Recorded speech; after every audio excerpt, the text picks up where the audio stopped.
Ιστορικός χώρος Σουλείου. Το Σούλι αποτελείται από μια ομάδα 4 οικισμών: Σούλι, Σαμονίβα, Αβαρίκος και Κιάφα, που είναι γνωστά επίσης ως τετραχώροι ή σουλιοτοχώρια.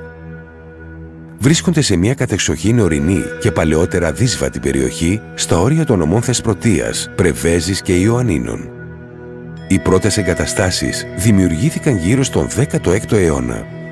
Αργότερα, γύρω από το τετραχώρι, συνενώθηκαν άλλα 7 χωριά και δημιουργήθηκε η Σουλιώτικη Συμπολιτεία, που ήταν αυτόνομη. Στη διοίκησή της σημαντικό ρόλο έπαιζαν οι φάρες, η εκκλησία και το πολεμικό συμβούλιο.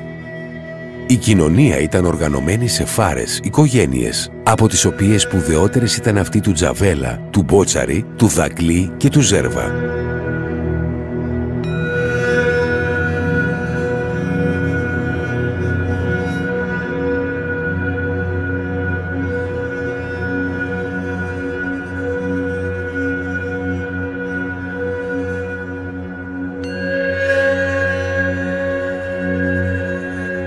Οι Σουλιώτες βρισκόταν σε συνεχείς αψιμαχίες με τους Οθωμανούς κατακτητές και οι πολεμικές τους αρετές έγιναν θρύλος. Από τους σημαντικότερους πολέμους είναι αυτή με τον Αλή Πασά, που προσπάθησε 3 φορές να καταλάβει το Σούλι.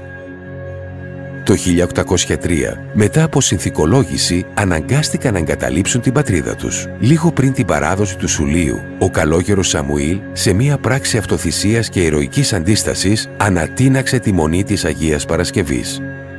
Σήμερα το Σούλι είναι κηρυγμένος ιστορικός τόπος και προστατεύεται από την αρχαιολογική υπηρεσία.